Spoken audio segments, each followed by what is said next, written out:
Baik, Bismillahirrahmanirrahim. Assalamualaikum warahmatullahi wabarakatuh dan selamat siang. Alhamdulillah, hari ini saya Usatun Hasanah, biasa dipanggil Uca, akan menemani para Kolaka Zen di tentu saja Kolaka Podcast dalam kesempatan langka kita.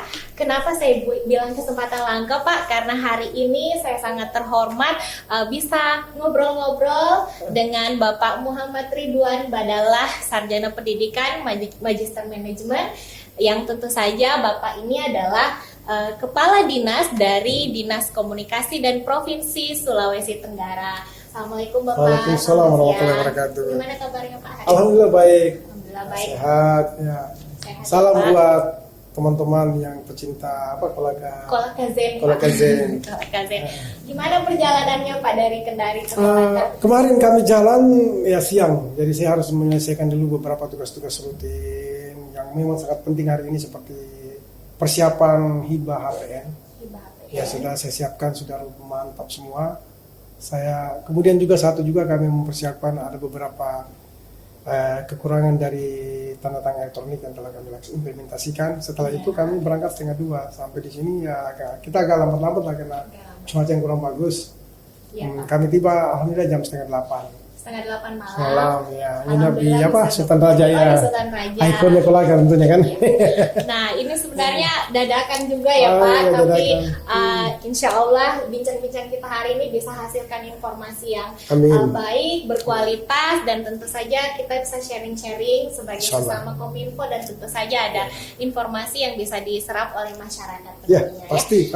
Baik, mungkin kita mulai saja Pak, sebagai Kadis Kominfo Provinsi ini Pak. Untuk tahun 2022 sendiri, apa yang menjadi program prioritas dari Diskominfo Provinsi Sulawesi Tenggara? Silakan, Pak. Kita feedback ke 2021 dulu ya? Boleh. Oh ya, baik. Jadi saya tahun Agustus 2020 dipercaya oleh Bapak Gubernur Sulawesi Tenggara, Bapak Haji Ali Masih, Sarjana Hukum, menjadi Kepala Dinas Kominfo di Sulawesi Tenggara. Agustus ya Pak ya? Ya, alhamdulillah ketika saya masuk di sana, alhamdulillah ya, banyak prestasi yang kurang menjanjikan. Misalkan tiba-tiba 2 bulan kemudian kami mendapatkan predikat tidak informatif. Kemudian 2 tahun terbengkalai infrastruktur terkait data center, kemudian server kami terbengkalai dan seterusnya. Nah dari situ saya berangkat bahwa harus ada kerja keras kita. Betul. Saya mulai dari 2021, saya hadirkan Bapak Gubernur, bertemu dengan Kepala BSSN, dan alhamdulillah Gubernur pertama yang bertemu dengan Kepala Badan Cyber dan Sandi Negara di Jakarta, levelnya sama dengan Menteri. Dan hari itu juga Pak Kepala BSSN langsung mengatakan bahwa untuk Provinsi Sulawesi Tenggara, Tanah Elektronik harus launching tahun 2021, dan di tahun 2021 juga kita sudah selesaikan yang namanya government chassis atau sistem keamanan pemerintahan berbasis digital. Nah, berjalan waktu. Kemarin alhamdulillah kita di bulan April mendapatkan apresiasi dari Kementerian Kominfo menjadi 17 besar sebagai provinsi terliterasi digital. Alhamdulillah. Kami melampaui dari Sulawesi Selatan ya, peringkat 24. Kami masuk 20 besar. Gitu. Alhamdulillah ya Pak. Ya, alhamdulillah luar biasa. Padahal kalau dilihat dari feedbacknya banyak masalah ya. Kemudian di 3 bulan berikutnya, alhamdulillah kami dapat dari tidak informatif masuk ke cukup informatif. Ya, grade kami dari kemarin sebelumnya itu kami hanya dapat 15 poin. Kemarin alhamdulillah kita mendapatkan 75 poin. Atau masuk cukup informatif. Artinya selisih 2 grade lagi, insya Allah di tahun 2022 kita bisa mencapai ke informatif. Apa yang membuat kita bisa berhasil? Ada 2 indikator yang kami laksanakan. Yang pertama, kami bangun infrastruktur, kemudian kami bangun sumber daya manusia. Tadinya di Kominfo itu jujur aja sumber manusia kita kasihan ya.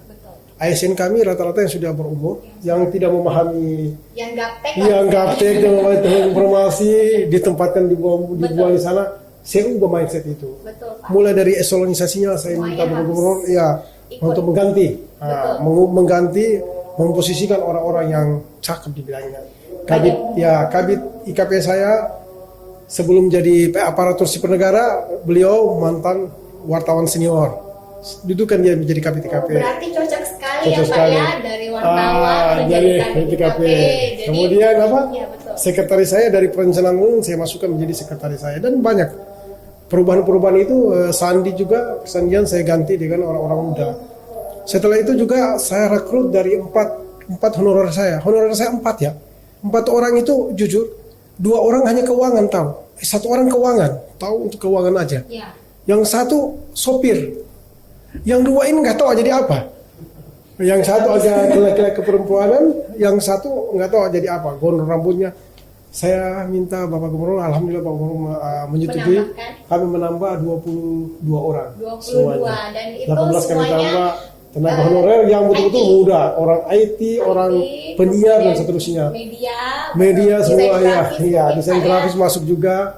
Ada malah desain grafis kami dari salah satu media di situ berkecimpung, memang tenaga pembuat desain-desain itu saya rekrut dia jadi tenaga honor. Malah tahun ini lagi tahun kemarin untuk tahun ini saya rekrut lagi tenaga ahli untuk programmer. Ya, kemarin sempat Iya, ngobrol di saya sana. ambil 1 programmer. Jadi ini langkah-langkah yang kami lakukan, dan alhamdulillah setelah kami lakukan itu ya kami bangun infrastruktur. Kemarin kami sudah membuat infrastruktur pertama command center ya. Video wall kami sudah buat 7x2, hampir 7x3 ukurannya. 2 titik, 1 di Rujak Rumah Jabatan Gubernur, karena di masa pandemi ini Bapak Gubernur banyak menggunakannya kayak Fitcon di Rumah Jabatan, kami buatkan di sana. Kemudian 1 yang kami buatkan untuk command center kami di kantor Kominfo. Selanjutnya tentunya kami infrastruktur yang kami buat, servernya seperti apa supaya aplikasi yang kita buat tidak lagi menggunakan hosting server. Maka server yang sudah lama terbengkalai dibeli, kemudian saya bangunkan kembali. Saya tambah server, beberapa server saya beli juga, saya tambah juga firewall. Firewall itu untuk sistem keamanan server itu, saya bangun itu. Saya beli, kemudian saya belanja juga beberapa server untuk back data. Alhamdulillah hari ini kami sudah beberapa seperti sekolah minta backup data di situ. Jadi kami sudah backup. Kementerian Perhubungan juga minta backup data, kami backup data. Dan apresiasi dari Kementerian Perhubungan, salah satu 3 provinsi didatangi dan ke-4 provinsi Sulawesi Tenggara yang siap dalam hal infrastruktur terkait data center. Ya. Berarti data centernya udah jadi. Sudah jadi. Ya? Oh, alhamdulillah. Barang itu sudah ada, cuma tidak dipakai. Kemudian saya tambah pengoperasiannya. Kemudian UPS-nya karena lama tidak dipakai, baterainya rusak. Saya siap di baterainya. Daya saya tambah daya listrik, karena membutuhkan daya listrik 3000 watt, maka saya tambah 30.000 watt, maka saya tambahkan lagi 30 ampere ya.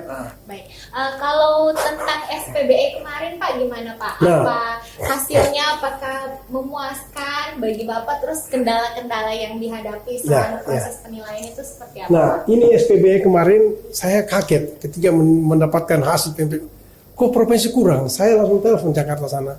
Ya kalau Kolaka kemarin cukup, saya sudah sebagai perpanjangan pemerintah provinsi, saya melihat bahwa memang Kolaka sudah punya mengarah ke sana, jadi cukup oke. Tapi beberapa kabupaten seperti Buteng yang saya melihat dari segi infrastruktur, jaringan sama sekali, kok bisa jadi saya komplain ke Jakarta sana. Ke Kemenpan. Kemenpan lewat Pak Irfan tanya, loh kok bisa begini? Sampai saya bilang, saya yakin ini kacamata kuda loh penilaiannya. Ternyata betul penilaian mereka hanya menggunakan penilaian dokumen. SK dibuat. Semuanya penilaian dokumentasi. Ya saya sarankan ke depan janganlah saja penilaian dokumentasi, karena tidak dilihat bagaimana aksi-aksi di lapangan. Kota Kendari sudah membangun beberapa, kenapa kurang? Provinsi malah sudah membangun sampai dengan sosial medianya kami bangun luar biasa. Kok kami dari SPB kurang? Kami sudah punya website integrasi. Saya bangun juga website integrasi kemarin. Saya sudah bangun juga sistem informasi SIMDATA, namanya Sistem Informasi Pemerintah Daerah Terintegrasi yang sekarang disebut dengan SPB ya. Saya ubah nama menjadi SIMDATA. Kenapa? Itu hasil dari proper saya ketika saya ikut diklat PIM 2 di Bali. Oh, terintegrasinya dari aplikasi apa Pak? Jadi saya bangun dashboard aplikasi namanya SIMDATA. Sekarang dibuka SIMDATA provinsi sudah saya lihat datanya. Jadi situ seluruh OPD, tapi saya baru ambil sampai 18 OPD. Seluruh OPD bisa kita melihat datanya. Data sektoral. Bukan saja data sektoral aja, termasuk dengan data-data bagaimana jumlah termasuk data sektoralnya, jumlah berapa panjang jalan, berapa luas jalan, saya sudah bangun semua data sektoralnya itu. Semacam open data. Open data.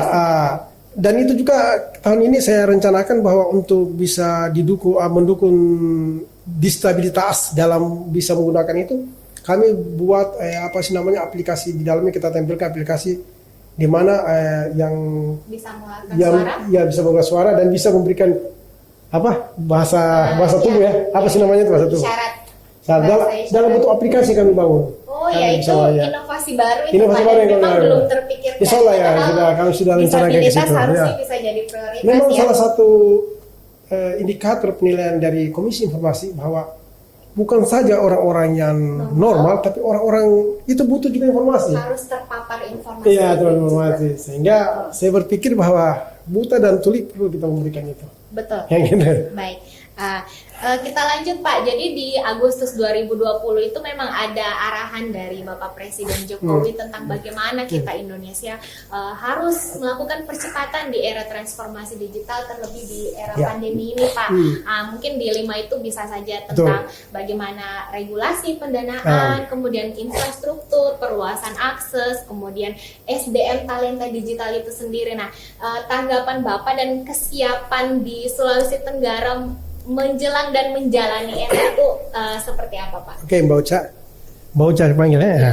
Jadi begini Mbak Uca, ya benar ya bahwa bagaimana Presiden arahannya ya, termasuk arahan ini kemudian diimplementasikan dalam Perpres 95 ya, ditelanjuti dalam beberapa peraturan Presiden termasuk juga Satu Data Indonesia, Perpres 39 dan seterusnya. Ada 5 ya arahan dari Presiden itu yang perlu kita laksanakan bersama. Saya katakan bersama, ini bukan saja pemerintah daerah, kabupaten kota, provinsi, tetapi juga menjadi tanggung jawab provinsi. Pemerintah pusat dalam hal ini Kementerian Kominfo. Benar. Selain itu juga jadi tanggung jawab seluruh OPD. Nah, misalkan bagaimana perluasan akses dan peningkatan infrastruktur digital yang diminta Pak Presiden. Ini tentunya kewenangan dari pemerintah pusat untuk mendukung kita Kemenkominfo. Memang rencana Kemenkominfo bahwa di 2024 itu sudah bebas dari akses digital. Semua orang bisa seluruh desa tidak ada lagi yang blank spot. Hanya persoalan kemudian saya pesimis ketika Kemenkominfo ini bekerja sendiri. Hanya menggunakan bakti doang.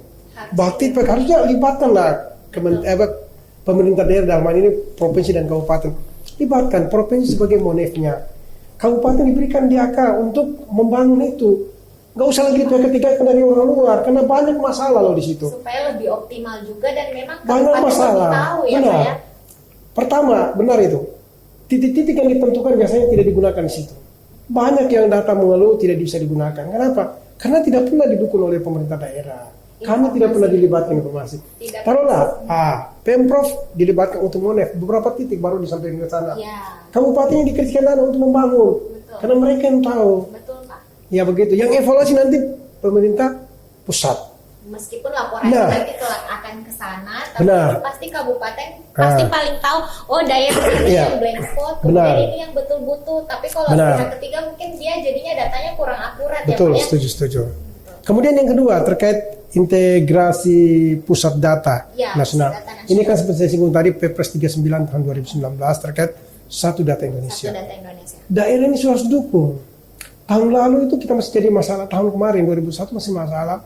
Dukcapil, masalah data kependudukan Dukcapil dengan BPS 30.000 berbeda suara, 30 selisihnya jauh.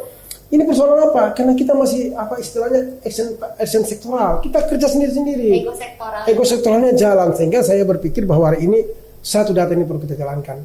Kami di provinsi sudah melakukan langkah strategis dengan membangun Peraturan Gubernur Nomor 10 Tahun 2021. Ya, Satu Data Sulawesi Tenggara. Selanjutnya kami sudah bekerja sama dengan Badan Pusat Statistik, di mana BPS sebagai pembina sesuai dengan arahan dari Perpres itu melakukan pembinaan kepada kami dan sudah membuat aplikasi namanya aplikasi Shantik. Sistem Layanan Statistik, Shantik namanya, Shantik. Itu nanti kita akan implementasikan ke 17 kabupaten kota dan seluruh OPD yang ada di Pemprov. Dalam rangka membangun smart government dan smart provinsi, tujuan saya. Karena ke depan saya di tahun ini kami launching smart government. Tahun depan di akhir masa jabatan gubernur untuk mencapai visi misi ketiga, yaitu pemerintahan modern, kami akan melaunching smart provinsi. Artinya seluruh 17 kabupaten kota terintegrasi Jadi yang kita harapkan kan terintegrasi. Jadi tidak ada lagi data. Nggak ada lagi data si A, si B, si C, A, benar. Semuanya Ya. satu data. dan dipakai berulang Benar. seperti itu ya Pak. Nah ini harus kembali kepada Perpres tadi. Ini Perpres dengan Pergub tadi bahwa kewenangannya siapa di wali data itu Kominfo. Kominfo. Maka jangan lagi dinas lain campuri. Bapeda nggak usah campuri. Bapeda urus aja forum data. Ya tahu begitu. Kemudian BPS bantu kami terkait apa? Terkait pembinaan. Kemudian siapa produsen data? Seluruh OPD. Baik yang ada di provinsi maupun di kabupaten kota. Terkadang sulit Jika ya itu Pak jalan, kumpul data ya Pak. tinggal ekosektoral. Kalau itu hilang nggak ada lagi, semua bisa jalan. Nah yang ketiga, persiapan roadmap digital untuk sektor unggulan. Ini sementara desain untuk arsitektur SPBE. Ya. Saya juga sudah hubungi kementerian. Ternyata memang arsitektur itu belum jalan dan saya rencana di bulan Maret itu akan studi banding di beberapa provinsi yang sudah bagus. Seperti Bangka Belitung saya sudah kontak gubernur kepala dinasnya dan insya Allah dia terima kami untuk kami belajar sana berguru. Jadi memang kita harus berguru ke tempat yang baik. Hari ini juga saya ada satu provinsi kemarin telepon salah satu kepala dinas mau datang berguru terkait TTE karena mereka mau masuk juga TTE mereka elektronik ya. Kemudian terkait pembentukan sumber daya talenta digital ini memang menjadi PR kita, ya. Sangat ada banyak potensi sebenarnya. Sumber daya ini banyak tapi belum ditata kelola. Ya. Kalau Banyak BKD misalkan, mohon maaf ini kadang-kala orang-orang unggulan di IT dibawa ke dinas lain. Saya jadi bingung. Padahal Kominfo harusnya Kominfo yang butuh, karena Kominfo ini bukan kerja untuk dirinya tapi kerja untuk seluruh OPD yang ada. Ini harus mindset. Kalau di Kendari sendiri Pak, di Sulawesi Tenggara itu ada program SKKNI gitu nggak Pak, yang standar kompetensi kerja itu yang untuk pembentukan Ya, talenta kalau itu kan dilaksanakan oleh Balai Makassar, BPS Makassar. Kami sudah coba menghubungi Pak Kasar, semoga tahun ini kita sudah bisa melakukan pelatihan-pelatihan untuk mendapatkan sertifikasi keahlian. Insya Allah. Bisa salah satu Ya, Pak. Jadi, kemarin almarhum ya mantan kadisnya, saya sudah kontak, diberikan kontak personnya dari Balai Makassar. Saya coba lagi nanti di sana saya mau datang supaya saya minta kita kerjasama untuk melatih untuk terkait sertifikasi SKKN ini ya. Terlanjut yang terakhir yang regulasi serta pendanaan ini arahan Presiden. Ya saya yakin kita sudah melaksanakan, regulasi sudah dibangun. Kini saya sudah rancang itu Pergub terkait arsitektur SPBE dan Pergub terkait tim SPBE. tim asesor internal. Tim asesor SPBE eksternal dan juga tim itu nanti dalam bentuk SK saja. Ya. Sementara SK juga mau Pergub SK terkait tim SPB, tim pengelola SPB untuk sistem informasi tadi. Ya, betul. Jadi dia bentuknya hampir mirip-mirip dengan PPID. Di situ ada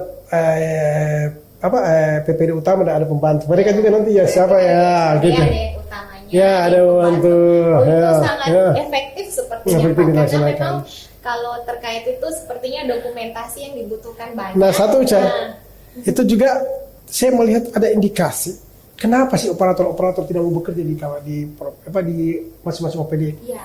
Ini terkait juga kesejahteraan. Ini perlu kita pikirkan supaya mereka itu ada tambahan penghasilan. Operator berapa honornya? Untuk ini kami sementara susun surat keputusan gubernur untuk mengatur PPD pembantu ya. PPD pembantu termasuk operator-operator yang mengelola terkait digitalisasi ini. Berapa mereka honornya per bulan supaya mereka itu betul-betul bertanggung jawab terhadap pekerjaan itu. Bagaimanapun itu Benar. bisa dipungkiri itu kebutuhan ya Pak. Karena di dalam tupoksinya misalkan perkebunan nggak ada terkait digitalisasi. Nah, untuk supaya mereka bertanggung jawab maka diberikan honor. Saya kira begitu aja. Benar nggak? Betul sekali Pak. Itu Jadi tidak bisa lima. dipungkiri kebutuhan utamanya. Ya. Nah, terus saya dengar hari ini kunjungannya Bapak ke Kolaka. Dengar-dengar nih ya kabarnya akan ada semacam forum koordinasi atau rapat koordinasi untuk Diskominfo seprovinsi. Nah, bagaimana perjalanan rencananya sampai di mana Pak? Terus harapan-harapan apa sih yang Pak Ridwan harapkan dari terselenggaranya nanti forum koordinasi Diskominfo? Terima kasih Caya.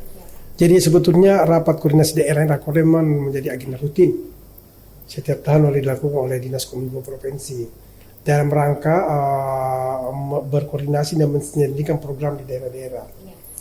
Yang unik, yang lain tahun ini kami mencoba kenapa sih selalu kita laksanakan di Kota Kendari saja? Ganti suasana. Iyalah ganti suasana. Masa kota Kendari secara multi efek dia harus dapat terus. Karena kalau kita adakan situ kan fungsi ekonomi ini berperan. Iya. Ya, orang datang pasti belanja. Betul. Kenapa tidak di kabupaten lain yang sudah kompatibel? Kompatibel dalam artian gini, dari segi hotelnya siap. Di sini kan kalau saya melihat ada 2 kabupaten yang sudah siap. Satu kabupaten, satu kota. Iya. Kabupaten Kolaka dengan kota Bau-Bau. Kabupaten Seringgar juga Kabupaten Kolaka Utara. Tapi saya belum melihat bagaimana representasi dari hotelnya, akomodasinya dan seterusnya. Nah, saya makanya kemarin habis rakorda tahun kemarin saya sampaikan, loh, kenapa sih kita tidak laksanakan di awal dulu kita langsungnya di Kolaka. Kenapa saya milih Kolaka? Pertama dari akses kita ke sini lebih memudahkan ya. Kemudian kedua, teman-teman di wilayah di kabupaten di kepulauan bisa datang ke daerah untuk yang isu-isu hari ini agak kurang enak ya, bahwa ada pengkotak-kotak antara daratan juga ya, daratan dan ya suku dan seterusnya. Ini sebenarnya tidak ada di Sulawesi Tenggara. Di Sulawesi Tenggara ini semua adalah orang Sulawesi Tenggara. Itu ulah oknum. Ulah oknum. Orang Cina pun di sini itu orang Sulawesi Tenggara. Betul. Kita semuanya sama. Orang Cina orang apa? Orang Tolaki juga orang Muna. Ya orang Sulawesi Tenggara. Sama-sama. Gitu. Kemudian yang yang terakhir bahwa kita laksanakan di Kolaka supaya nuansa kegiatan kita ini ada tanggung jawab moral dari kabupaten itu sendiri. Misal bupati, ternyata kegiatan Kominfo itu luar biasa lah gitu seperti itu. Ada prestisnya Nah, juga iya, benar. merasa bahwa kita dihargai untuk dijadikan tuan rumah. Betul saya. Baik. Terus harapannya Pak, forum koordinasi Diskominfo ini sebenarnya apa yang akan dibahas? Kemudian rencana apa yang akan diselesaikan, masalah-masalah apa seperti itu? Jadi tadi kita sudah rapat ya, Cak. Jadi ada beberapa isu yang kita mau bahas.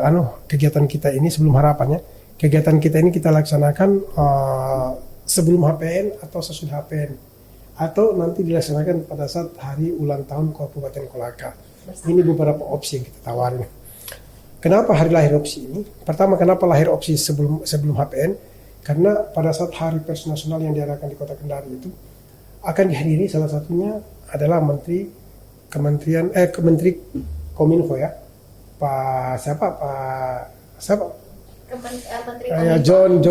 Johnny Gepret. Saya lupa dengan menteri saya.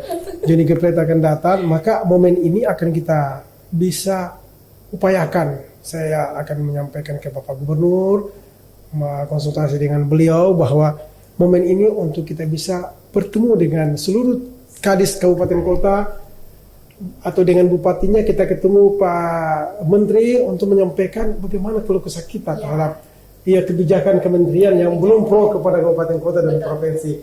Momen ini yang saya lakukan. Nah, kalau misalkan sebelumnya itu kita belum bisa laksanakan, maka tetap agenda kita dengan kadis-kadis ini momen ini kita ambil untuk kita ketemu Pak Menteri. Kemudian yang kedua kita laksanakan pada saat acara HUT Kolaka, itu bagus juga supaya momennya juga supaya makin booming juga HUT Kolaka itu. Kemudian tentunya Bapak Gubernur juga hadir pada saat itu dan mungkin bisa sekaligus membuka acara rakor kami. Ini kemudian harapan kami untuk itu supaya kita dapat sinergikan program kita, menguatkan Kominfo di seluruh 17 kabupaten kota di Sulawesi Tenggara untuk membangun smart government, smart province yang kuat, maju dan Kominfo menjadi tulang punggung benar. Hari ini Kominfo kan sudah mulai keluar dari statusnya. Dulu di Kominfo itu tempat pengajar. Di pandang sebelah mata sekarang Kominfo dicari. Benar. Dicari, semakin penting. Benar, gitu. Semakin seksi lah Kominfo ya. Baik, tentu saja banyak sekali harapan-harapan yang bagus ya Pak. Jadi mungkin dengan adanya forum koordinasi itu kerjasama dari seluruh Kominfo Sulawesi Tenggara itu semakin kuat ya Pak, supaya kita juga semakin satu suara demi yaitu tadi smart governance, smart province itu provinsi impian. Tentu saja dampaknya ke pemerintah dan pasti juga akan ke masyarakat, kemudahan akses. Masya Allah, statement-statementnya hasil sharing kita hari ini sangat luar biasa Pak. Kamu juga luar biasa. Terima kasih Pak. Baik, untuk penutup hari ini mungkin Pak Ridwan bisa kasih statement penutup, apa mungkin jadi harapan, solusi, saran untuk Kabupaten Kolaka dan tentu saja untuk masyarakat pada umumnya. Kolaka apa sih namanya tadi? Kolaka Zen. Kolaka Zen, oke. Iya Pak, Kolaka Baik, netizen. Assalamualaikum warahmatullahi wabarakatuh. Saya Ridwan Madala, Muhammad Ridwan Madala, SPDMM, selaku Kepala Dinas Komunikasi dan Informatika Provinsi Sulawesi Tenggara. Ya, mengucapkan selamat ya buat teman-teman masyarakat ya yang fans terhadap Kolaka Zen. Semoga Kolaka Zen, Dinas Kominfo Kabupaten Kolaka semakin maju, setiap tahunnya semakin maju, semakin hebat. Orang-orang di dalamnya sumber daya yang punya kemampuan yang hebat bisa memajukan Kolaka, memajukan pemimpin di Kabupaten Kolaka, dan satu bisa memajukan masyarakat Kolaka sebagai sumber daya yang layak diperhitungkan di Sulawesi Tenggara dan di Indonesia. Saya yakin itu bisa karena Kolaka hebat. Terima kasih. Baik. Assalamualaikum warahmatullahi wabarakatuh. Waalaikumsalam warahmatullahi wabarakatuh. Terima kasih banyak Pak Ridwan, Pak Kadis atas waktunya. Baik, teman-teman Kolaka Zen, pemirsa Kolaka Podcast, mungkin hari ini cukup sampai di sini untuk pertemuan kita. Saya harap banyak informasi yang bisa digali dan dimanfaatkan dari siaran hari ini. Akhir kata, saya Uswatun Hasanah atau ucap undur diri. Terima kasih. Wassalamualaikum warahmatullahi wabarakatuh dan selamat siang. Waalaikumsalam warahmatullahi wabarakatuh.